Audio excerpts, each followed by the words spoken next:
अस्सलाम वालेकुम। तो आज का हमारा टॉपिक है ऑस्टियोपोरोसिस। ऑस्टियोपोरोसिस वुमेंस का बेसिकली आपने जो सुना होगा कि ओल्ड वुमेंस को जो 50 साल से उम्र जिनकी ज़्यादा हो जाती है उन वुमेंस के अंदर जो बोन्स की पेन स्टार्ट हो जाती है, बोन्स की रिजॉर्प्शन स्टार्ट हो जाती है, बोन वीक हो जाती हैं, पोरस हो जाती हैं।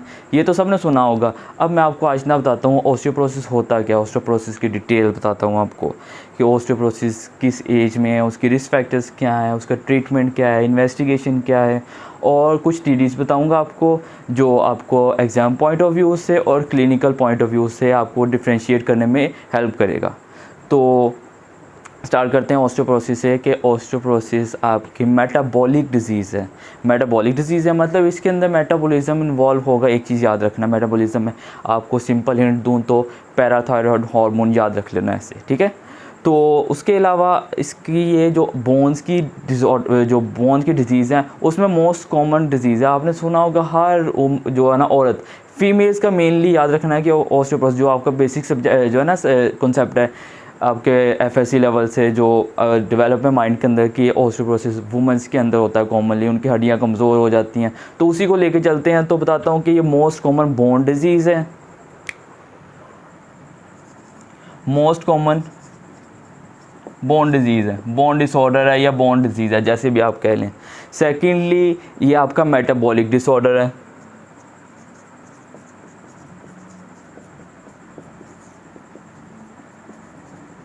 मतलब इसके अंदर कोई इन्फेक्शन नहीं है, नथिंग, कुछ भी नहीं है।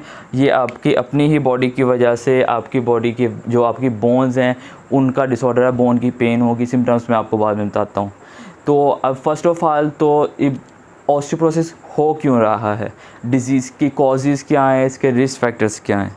तो रिस्क फैक्टर्स आपको बता दूं तो रिस्क फैक्टर्स में जैसे कि मैंने बताया कि वुमेंस के अंदर है, औरतों की बीमारी है। तो पहली बीमारी हम पढ़ते ही मतलब जो पहली कॉज है, इसका पहला रिस्क फैक्टर जो है वो पढ़ते यही है कि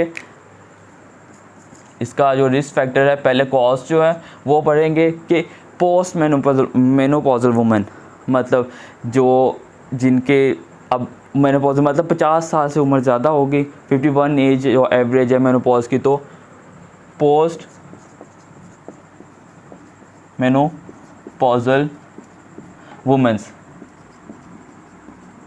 पोस्ट मेनोपॉजल वुमेन में ऐसा क्या है कि जिसकी वजह से ऑस्टियोपोरोसिस ट्रिगर हो रही है। इसका रिस्क फैक्टर जो है, फर्स्ट जो रिस्क फैक्टर है ना ये पोस्ट मेनोपॉजल वुमेन जो है, तो उसमें क्या होता है कि आपके बॉडी के अंदर एस्ट्रोजन होता है, मेल्स में भी होता है, फीमेल्स में भी होता है। तो फीमेल्स पढ़ रहे हैं तो फीमेल्स का बताता हूँ। तो एस्ट्रोजन की वजह से क्या होगा, एस्ट्रोजन आपकी बॉडी के अंदर ऑस्टियोक्लास्ट को वो इनहिबिट करता है, मतलब इनहिबिट सप्रेस करता है कह लो, क्योंकि टोटल इनहिबिट नहीं होता है। और ऑस्टियोक्लास्ट को इनहिबिट करेगा और ऑस्टियोब्लास्ट को वो प्रमोट करेगा, स्टिमुलेट करेगा। जो एस्ट्रोजन है, एस्ट्रोजन की बात कर रहा हूँ, एस्ट्रोजन है वो क्या करेगा, वो प्रमोट करेगा ऑस्टियोब्लास्ट को और जो है वो सप्रेस करेगा, इनहिबिट करेगा ऑस्टियोक्लास्ट को, ऑस्टियोक्लास्ट को वो इनहिबिट करेगा। ऑस्टियोक्लास्ट आपकी वो बोन तोड़ने वाले सेल्स हैं, बोन डिसॉल्विंग सेल्स हैं, जैसे भी आपको याद रखना। ऑस्टियोब्लास्ट है, ऑस्टियोब्लास्ट आपकी बोन्स को बनाते हैं, ऑस्टियोब्लास्ट बनाने वाले सेल्स हैं।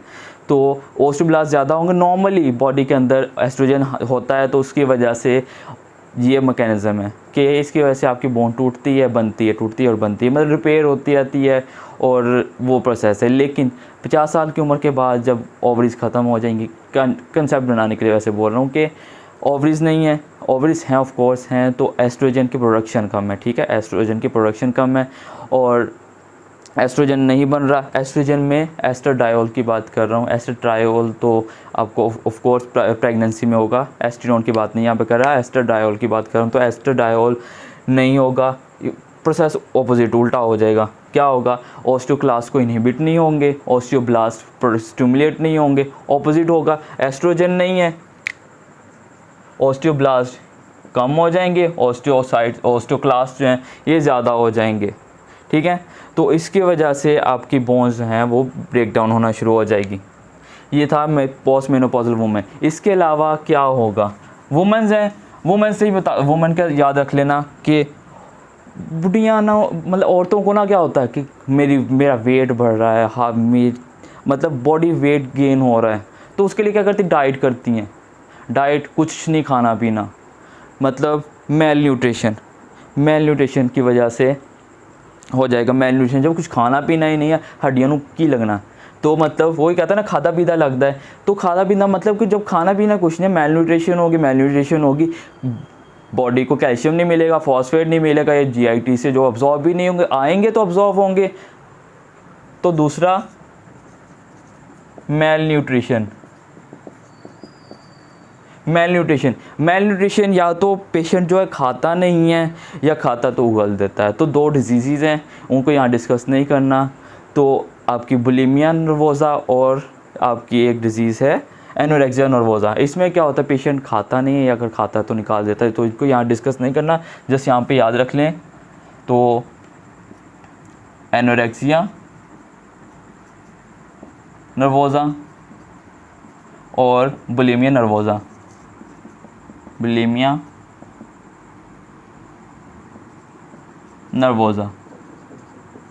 स्पेलिंग मेरे इतने अच्छे नहीं है, तो अगर स्पेलिंग मिस्टेक हो तो आप नेट से उसको कंफर्म कर लेना, क्लियर कर लेना कि ये क्या है।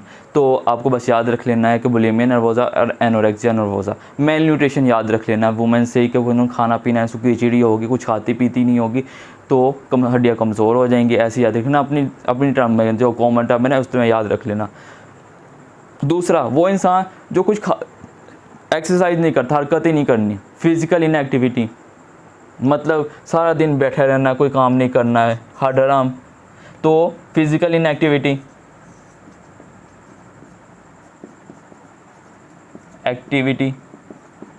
फिज़िकल इनएक्टिविटी मतलब कुछ भी काम नहीं करना। उसके अलावा अब लड़कों की तरफ आ जाते हैं, नशेई, स्मोकर्स, मतलब स्मोकिंग करने वाले, स्मोकिंग, तो स्मोकिंग से याद रख लेना, बहुत सी बीमारियों में से एक ऑस्टियोपोरोसिस, बुढ़िया वाली बीमारी हो जाएगी।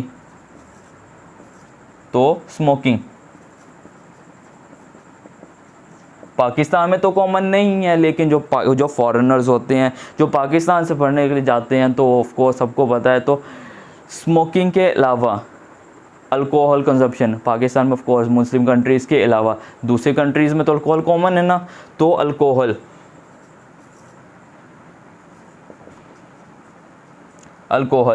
इसके अलावा क्या होगा, हम पाकिस्तान के अंदर कॉमन प्रैक्टिस के अंदर क्या होता है, डॉक्टर्स जो है पेशेंट को बस ये है कि मुझे जल्दी से आराम आ जाए, पेशेंट को जल्दी रिकवर करने के लिए पेशेंट को स्टीरॉइड्स देना शुरू कर देते हैं।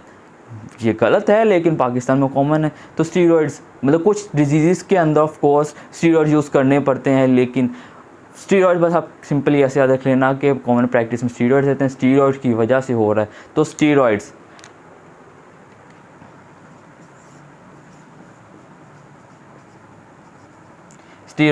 इसके अलावा और क्या होगा, इसके अलावा अब जैसे कि मैं स्टार्टिंग में बताया था मेटाबॉलिक डिसऑर्डर है, तो पैराथायरॉयड हार्मोन बोला था, तो उसे याद रख लेना, hyper parathyroidism, 6 7 hyper parathyroid hormone ज़्यादा होने की वजह से, वो भी मैं आपको बताता हूँ, जब इन्वेस्टिगेशन करते हैं ना तब मैं आपको बताता हूँ कि हाइपर पैराथायरॉयड हार्मोन की वजह से कैसे, या फिर हाइपरथायरॉयडिज्म,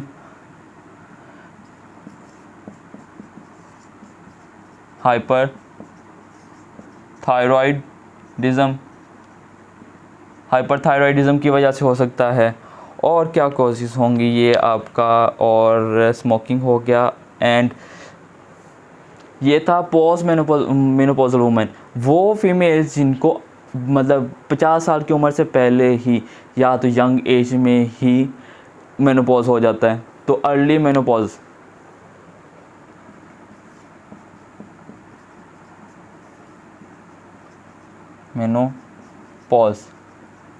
अर्ली मेनोपॉज।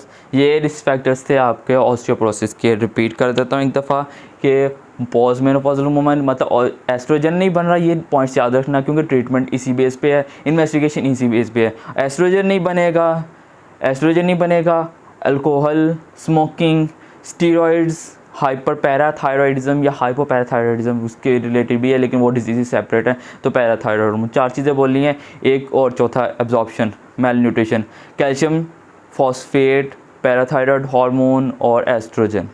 यही चीज़ें आपने इन्वेस्टिगेशन में भी यूज़ करनी है और यही ट्रीटमेंट में भी। तो ऐसे याद रखना है ऐसे कॉन्सेप्ट में ऑस्टियोपोरोसिस। एक्चुअली हम क्या कर रहे हैं, वो चीज़ें वो करना है, वो काम करने हैं जिसकी वजह से बोन बन रही हैं। बोन में बेसिकली क्या होता है कि ये जो कैल्शियम है और फॉस्फेट, मेनली यही दो चीज़ें होती हैं ना, दो साल्ट्स होते हैं, जो दो मिनरल्स होते हैं। तो इन्हीं चीज़ों को डिस्कस करेंगे इन्वेस्टिगेशन में।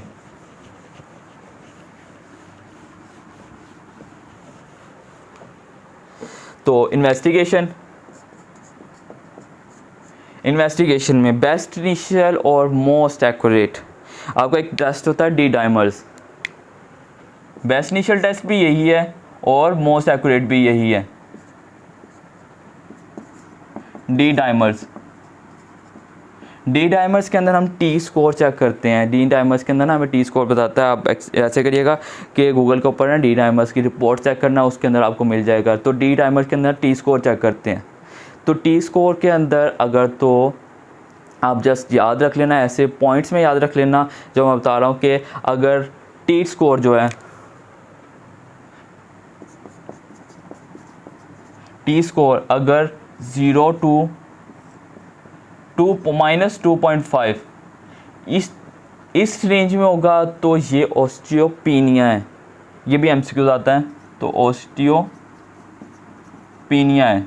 लेकिन लेस देन -2.5 स्कोर जब आएगा तो वो आपका प्लस मतलब -2.5 से जितना मर्जी चले जाए तो आपने वो ऑस्टियोपोरोसिस को कहना है, osteoporosis. T score less than -2.5 तो वो ऑस्टियोपोरोसिस है।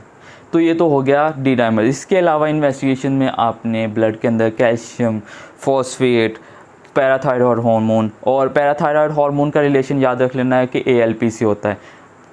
अभी फ़िलहाल के लिए याद रख लेना, मतलब अब जब भी आप रोमेटोलॉजी में ALP और PTH पढ़ेंगे तो दोनों का जिस तरह कह लो डायरेक्टली प्रोपोर्शनल होते हैं। PTH ज़्यादा होगा तो ALP भी ज़्यादा होगा, अल्कलाइन फॉस्फेटेस। तो ALP, PTH, कैल्शियम, फॉस्फेट और विटामिन D का लेवल बॉडी के अंदर चेक करना है इन्वेस्टिगेशन के अंदर ही। तो इस डिजीज़ के अंदर क्या होगा, आपका हर जो भी टेस्ट होगा ऑस्टियोपोरोसिस के अंदर नॉर्मल आएगा, क्योंकि विटामिन D का किडनी का इशू नहीं है, विटामिन D प्रोडक्शन हो रही है। हाइपर पैराथायरॉयडिज्म के अंदर PTH का लेवल हाई होगा, लेकिन और जो दूसरी जो अदर कॉजेज़ हैं उसके अंदर PTH का लेवल जो है वो नॉर्मल होगा। कैल्शियम और फॉस्फेट बेशक बोन टूट रही है ऑस्टियोक्लास्ट की वजह से, ब्रेक डाउन हो रही है, लेकिन जो है फॉस्फेट है वो कैल्शियम को बाइंड कर लेगा आपस में, तो दोनों का नॉर्मल होगा। जितना भी निकलेगा कैल्शियम फॉस्फेट आपस में बाइंड करके क्रिस्टल्स बना लेंगे, तो बॉडी के अंदर जो है दोनों का लेवल नॉर्मल रहेगा।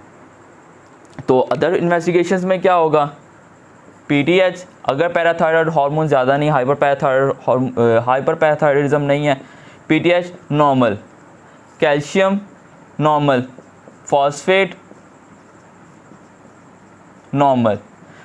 नॉर्मल होगा, और ALP नॉर्मल।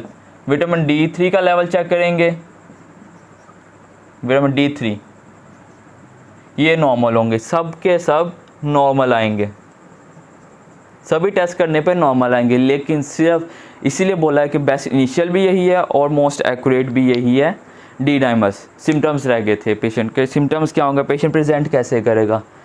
बुढ़ियाँ, औरतों की बीमारी तो बुढ़ियाँ पाकिस्तान के अंदर एक ही चीज़ हर वक्त थकी डॉक्टर साहब मेरा जिस्म दर्द करता है, ये चीज़ याद रखनी है कि मसल्स पेन। सिम्टम्स बता दूं, सिम्टम्स रह गए थे तो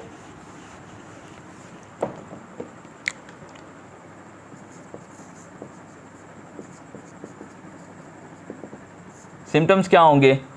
यूजुअली ज़्यादातर जो फीमेल्स होती हैं वो एसिम्टोमेटिक ही रहती हैं, उनको ऐसे कोई सिम्टम्स नहीं आते।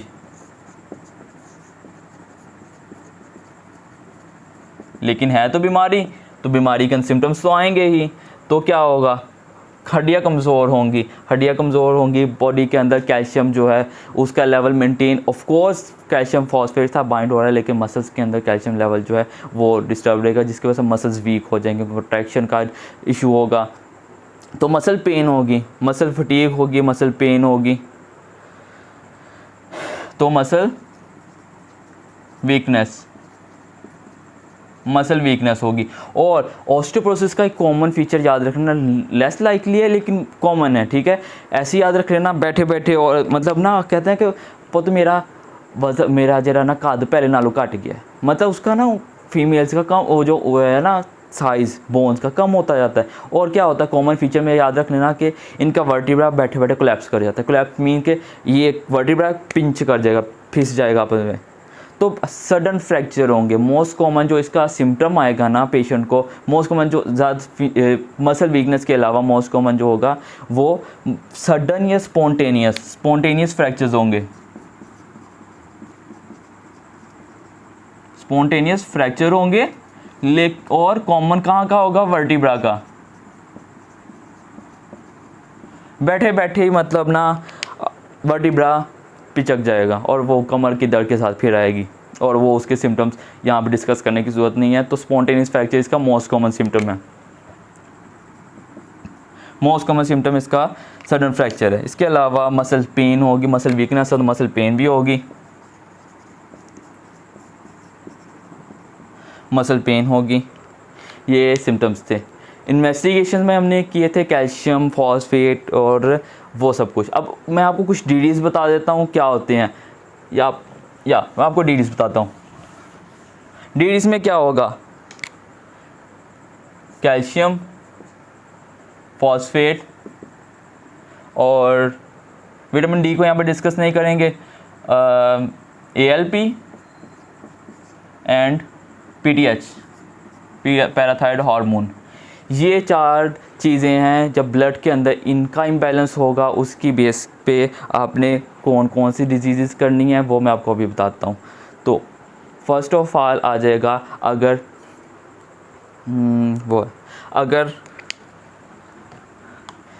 सिर्फ बाकी सारी चीज़ें नॉर्मल हों या लो हों और ALP लेवल हाई हो, तो ये आपकी ALP हाई है सिर्फ, तो पेजेट डिजीज़ है।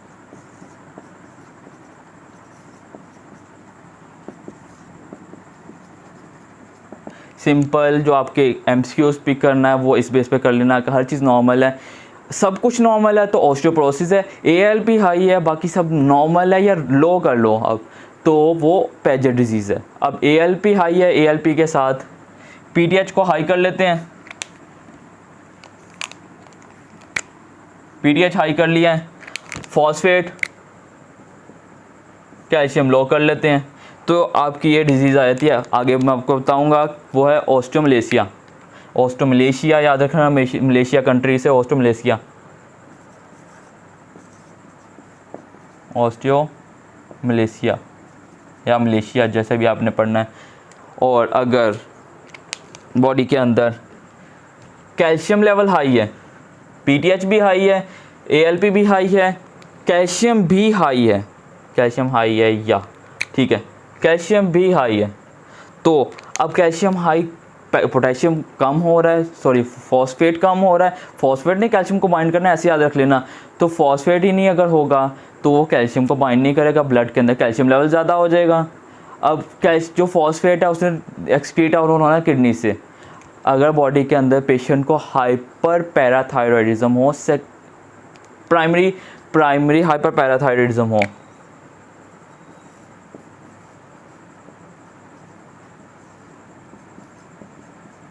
प्राइमरी पैराथायरॉयडिज्म, जैसे कि स्टार्टिंग में मैंने आपको बताया था ये मेटाबॉलिक डिजीज़ है, तो प्राइमरी पैराथायरॉयडिज्म होगा, प्राइमरी हाइपर पैराथायरॉयडिज्म होगा, तो उसमें क्या होगा, फॉस्फेट लेवल जो है लो होगा, फॉस्फेट लो होगा तो ऑफ कोर्स कैल्शियम लेवल ज़्यादा होगा। अब सेकेंडरी हाइपर पैराथायरॉयडिज्म में क्या होगा, किडनी फेलियर हो जाता है। ये भी याद रखना किडनी फेलियर, क्योंकि किडनी फेलियर से रिलेटेड आपको ट्रीटमेंट में एक ड्रग सेपरेटली भी बतानी है। तो सेकेंडरी हाइपर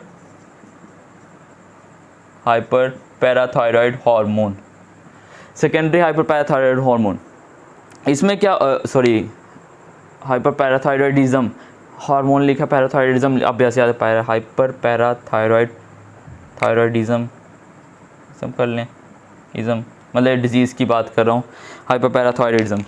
इसमें क्या हो, किडनी फेलियर होगी, किडनी फेल होगी, पोटेशियम को सॉरी फॉस्फेट को बॉडी लॉस नहीं कर पाएगी, फॉस्फेट एक्यूमुलेट होता जाएगा, फॉस्फेट का लेवल हाई होता जाएगा, फॉस्फेट ज़्यादा होता जाएगा, वो अपने साथ कैल्शियम को बाइंड करता जाएगा, कैल्शियम बाइंड होती जाएगी तो बॉडी के अंदर कैल्शियम लेवल लो हो जाएगा।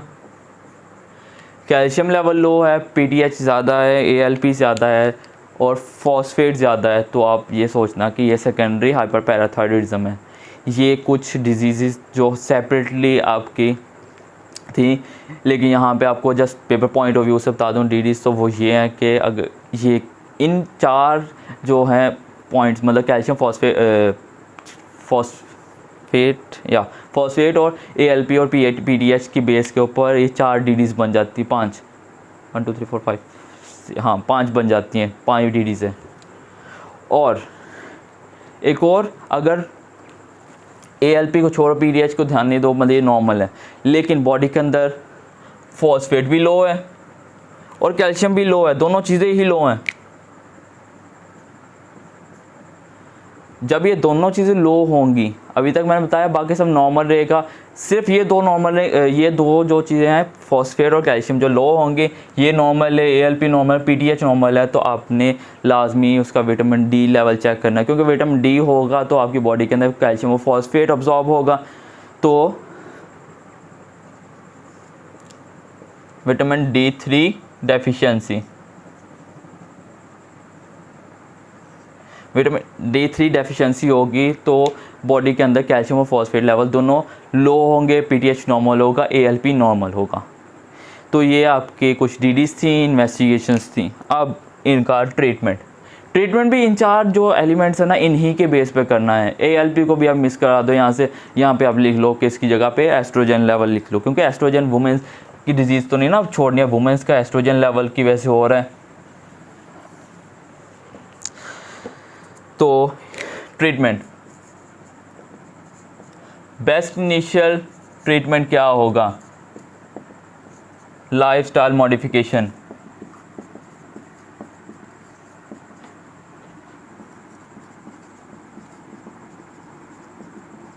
लाइफस्टाइल मॉडिफिकेशन क्या होगा? जैसे कि मैंने आपको बताया था कि ये पेशेंट जो है बैठा रहता है, फिज़िकली इनएक्टिव रहता है, तो फिज़िकली इनएक्टिव पेशेंट होगा तो उसको एक्सरसाइज की ज़रूरत होगी, तो उसको थोड़ा सा हिलजुल करना पड़ना है, हड्रामी छोड़नी पड़नी है, सेकेंडली अल्कोहल छोड़नी है, स्मोकिंग छोड़नी है। तो स्मोकिंग को भी याद रख लेना, स्मोकिंग का भी पूछ सकते हैं, तो स्मोकिंग भी छोड़नी पड़नी है। तो लाइफस्टाइल मॉडिफिकेशन बेस्ट इनिशियल तो यही है। और साथ में बोन्स की कोई भी डिजीज़ है जिसके अंदर बोन का डीमिनरलाइजेशन हो रही, तो कैल्शियम देना है और फॉस्फेट देना है। कैल्शियम तो हर डिजीज़ में देना है, कैल्शियम देना, फॉस्फेट देना, विटामिन D3 के सप्लीमेंट्स देने हैं। ये तो आम है ना, कोई भी दर्द के साथ आता है तो डॉक्टर तो यही चीज़ रिकमेंड कर देता है। लेकिन अब डिजीज़ को भी तो कवर करना है, रिस्क फैक्टर्स के अलावा भी। तो एस्ट्रोजन लेवल है वो बाद में बताता हूँ। तो फर्स्ट ऑफ ऑल जो है ना, ऑस्टियोपोरोसिस की ड्रग ऑफ चॉइस,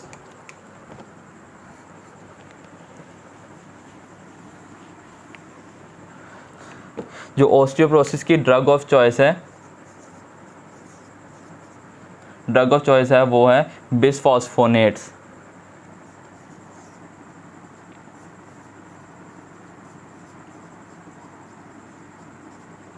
बिसफॉस्फोनेट्स, इनका मैकेनिज्म क्या होता है? बिसफॉस्फोनेट्स, अब बिसफॉस्फोनेट जैसे याद रख लेना कि हम ट्रीट कर रहे हैं ना, तो ट्रीट कर किस चीज़ को ट्रीट करना पड़ेगा? बोन को तोड़ने वाली चीज़ों को रोकना है, तो ऑस्टियोक्लास्ट को इनहिबिट कर देंगे। तो ये सिंपली क्या करते हैं, ये ऑस्टियोक्लास्ट को इनहिबिट कर देते हैं। ऑस्टियोक्लास्ट इनहिबिटर हैं ये। अब बिसफॉस्फोनेट्स के नाम, एलेंड्रोनेट, कुछ ड्रग्स बता देता हूँ आपको। एलेंड्रोनेट, रेजिड्रोनेट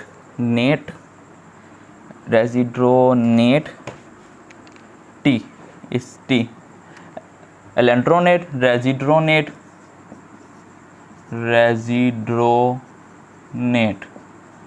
फिलहाल आप यही 2 याद रख लें। इसके अलावा आइबेंड्रोनेट भी होता है एक ड्रग,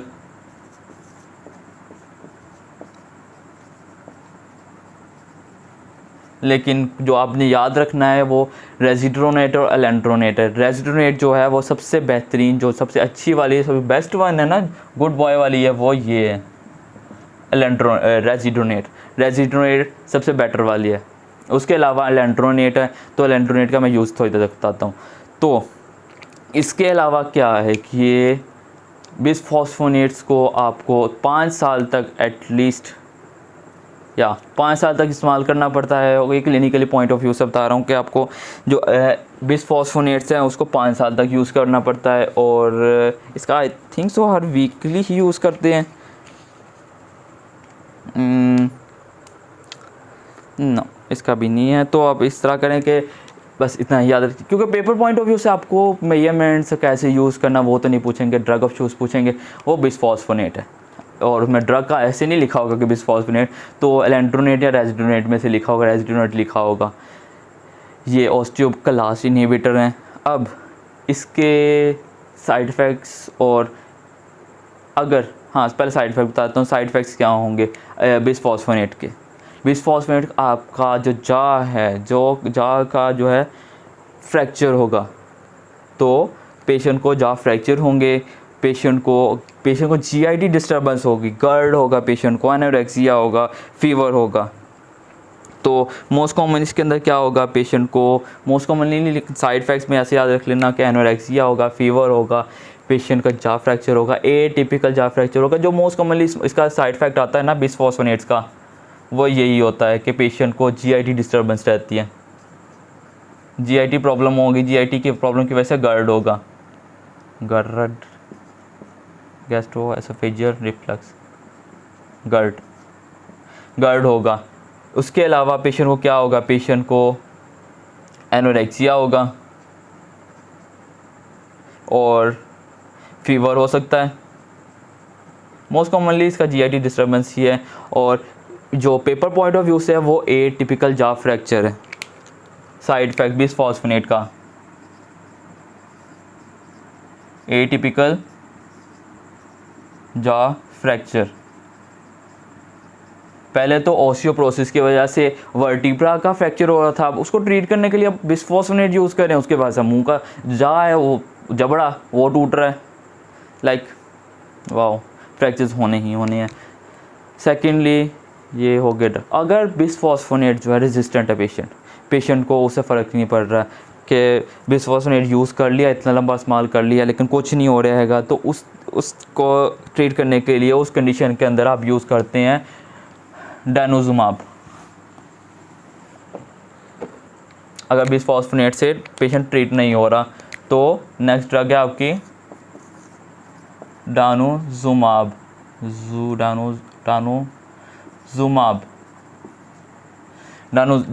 डेनोजुमाब या डेनोजुमाब, आप जैसे भी याद कर लें, डेनोजुमाब जब बिसफॉस्फोनेट से रेजिस्टेंस हो जाए या फिर इनफेक्टिव है, रेजिस्टेंट केस या फिर इनफेक्टिव हो, तो डेनोजुमाब यूज़ करेंगे। डेनोजुमाब आपने हर 6 महीने में एक दफ़ा इस्तेमाल करनी होती है और सब क्यूटेनियस देनी होती है। और नेक्स्ट ड्रग्स, अब नेक्स्ट था पीटीएच की वजह से भी हो सकता है, मतलब पीटीएच बेशक नॉर्मल है पेशेंट को, लेकिन आप पीटीएच देंगे, पैराथायरॉयड हार्मोन होगा, वो आपकी किडनी से विटामिन डी की स्टिमुलेशन करवाएगा, विटामिन डी ज़्यादा होगा, वो जाके आपकी जीआईटी से ज़्यादा कैल्शियम और फॉस्फेट को अब्जॉर्प्शन करवाएगा। कैल्शियम फॉस्फेट ज़्यादा होंगी, वो बोन्स के अंदर ज़्यादा, मतलब क्वांटिटी, एक ज़ाहिर बात है बाहर क्वांटिटी ज़्यादा होगी तो वो बोन्स के अंदर धक्कम धक्की अंदर घुसना शुरू हो जाएगी, मतलब बोन के अंदर जो है ना अब्जॉर्ब होना शुरू हो जाएगी। बोन की जो ऑस्टियोब्लास्ट है उसको वो हेल्प करेगा। तो उसके लिए ड्रग यूज़ करेंगे आप टेरिपेराटाइड।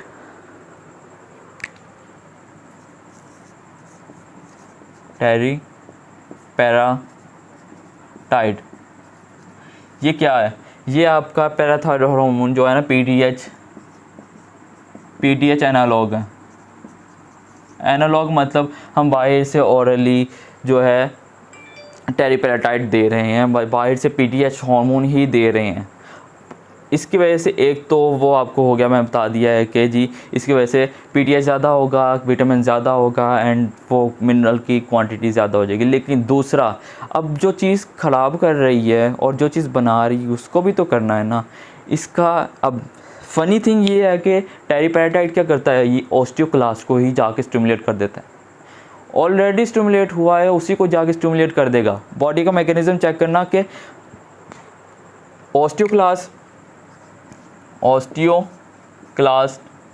ज़्यादा होंगे, ज़्यादा हो जाएंगे, बॉडी इसके अगेंस्ट ऑस्टियोब्लास्ट बनाना शुरू कर देंगे। ज़ाहिर बात है ऑस्टियोक्लास्ट जब बनते हैं साथ में उसके बाद ऑस्टियोब्लास्ट बन जाते हैं ना, चीज़ तोड़नी है उसके अंदर नई चीज़ तो ऐड करनी है ना। तो दो काम कर रहे हैं, एक तो मिनरल्स को कर रहे हैं, दूसरा ऑस्टियोक्लास्ट ज़्यादा होने की वजह से ओवर रिएक्टिव ऑस्टियोब्लास्ट बनेंगे।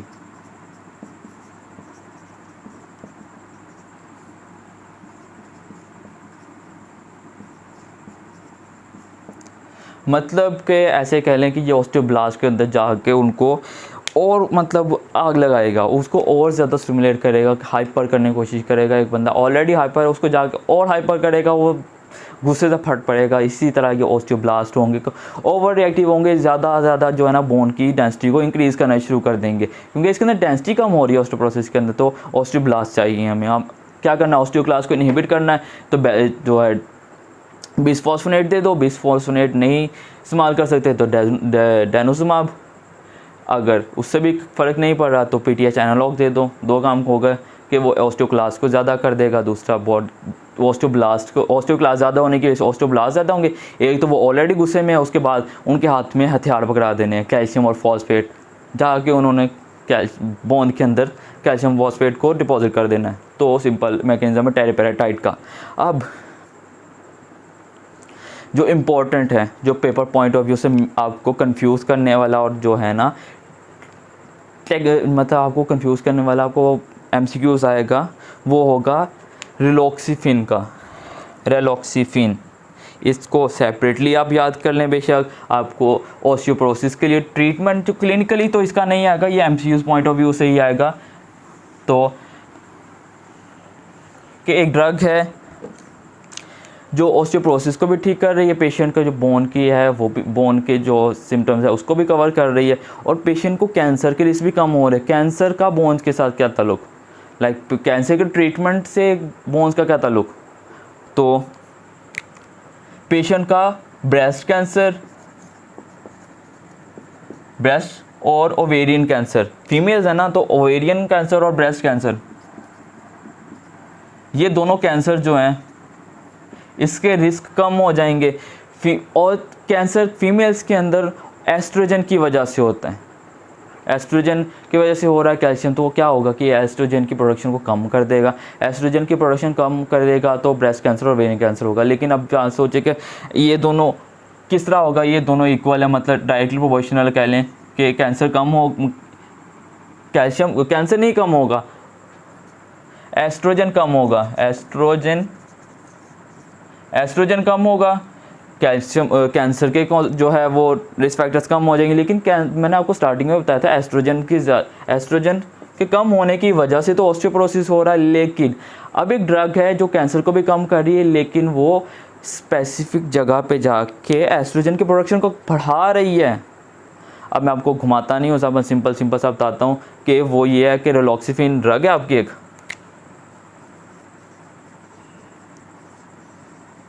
रिलॉक्सिफिन आपकी एक ड्रग है। रिलॉक्सिफिन क्या करेगी, आपकी ये स्पेसिफिक रिसेप्टर जो है ना वो सिलेक्टिव एस्ट्रोजन रिसेप्टर है। ये सिलेक्टिव एस्ट्रोजन रिसेप्टर है, ये ब्रेस्ट के ऊपर और ओवरीज के ऊपर एंटागोनिस्ट की तरह काम करेगी, मतलब ये इनहिबिट करेगी। एंटागोनिस्ट कहाँ पे काम करेगी, ब्रेस्ट पे और आपकी ओवरीज पे। तो इन जगह पे ये एंटागोनिस्ट को एस्ट्रोजन कम होगा, जिन दोनों का कैंसर कम होगा। लेकिन ये एगोनिस्ट है, हमने तो बॉडी के अंदर एस्ट्रोजन को बढ़ाना था, तो रिलॉक्सिफिन का काम, ये रिलॉक्सिफिन का ये भी काम है कि ये एगोनिस्ट है, एगोनिस्ट है बोन्स पे। बोन्स के ऊपर जो एस्ट्रोजन के रिसेप्टर्स हैं उनको जाकर स्टिमुलेट कर देगी, एस्ट्रोजन प्रोडक्शन ज़्यादा हो जाएगी। आपका जो ऑस्टियोपोरोसिस का मेन जो रिस्क फैक्टर था वो ही ट्रीट हो जाएगा।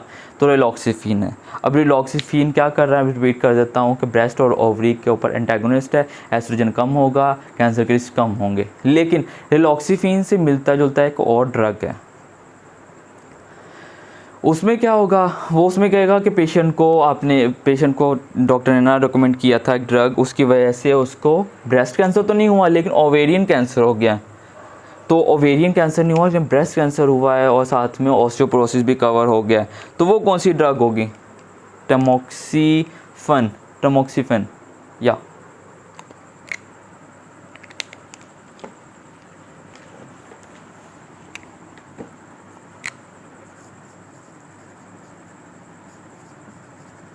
ये थोड़ा सेपरेट है, ऑस्टियोपोरोसिस की ट्रीटमेंट में नहीं है, डीडीज के तौर पे आप याद रख लेना।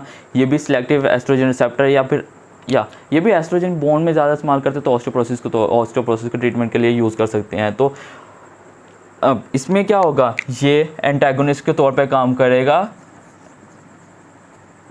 ये एंटागोनिस्ट काम करेगा। एंटागोनिस्ट मतलब ये कहाँ पे काम करेगा, ब्रेस्ट पे। लेकिन ये एगोनिस्ट काम कर रहा है, एगोनिस्ट एक तो ये बोन पे काम कर रहा है, लेकिन अनवांटेडली ये ओवरीज में एस्ट्रोजन की प्रोडक्शन को ज़्यादा कर देगा। अब एस्ट्रोजन ज़्यादा तो कैंसर के रिस्क ज़्यादा, तो ये ओवेरियन कैंसर कॉज कर सकता है, रिस्क फैक्टर है कैंसर का। टमोक्सिफेन, रिलॉक्सिफिन आपका ब्रेस्ट कैंसर से बचाएगा, ओवेरियन कैंसर से बचाएगा, आपकी बोन के अंदर मिनरलाइजेशन भी करवाएगा, ऑस्टियोपोरोसिस भी ठीक करेगा। ये तो एक गुड वन है ना, ये तो अच्छा वाला ड्रग है ना। तो जो टमोक्सिफेन है ये बुरा वाला ड्रग है, ऐसे याद रख लें कि ये क्या करेगा कि ब्रेस्ट के अंदर से तो कैंसर के रिस्क को कम कर देगा, लेकिन उल्टा काम क्या करेगा, ओवरीज के अंदर कैंसर के रिस्क को ज़्यादा कर देगा। तो ये आपका था ऑस्टियोपोरोसिस। अब कुछ वो पेशेंट जिनके अंदर रेनल फेलियर है, और रेनल फेलियर पेशेंट के अंदर आप याद रखना बिसफॉस्फोनेट्स कॉन्ट्राइंडिकेटेड है।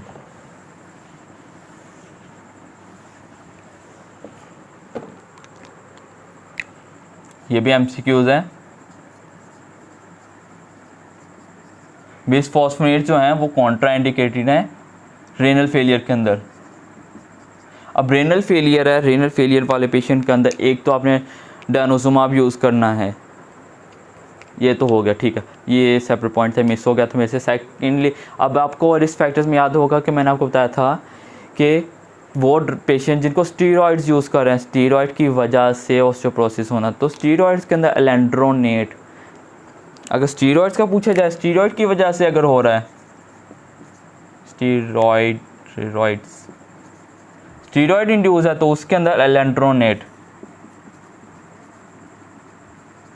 Is the drug of choice कह लो। वो बिसफॉस्फोनेट है, ऑफ कोर्स बिसफॉस्फोनेट वैसे तो आपने रेजिडोनेट यूज़ करना है, लेकिन यहाँ पे अगर स्टीरॉइड की वजह से तो वो एलेंड्रोनेट है।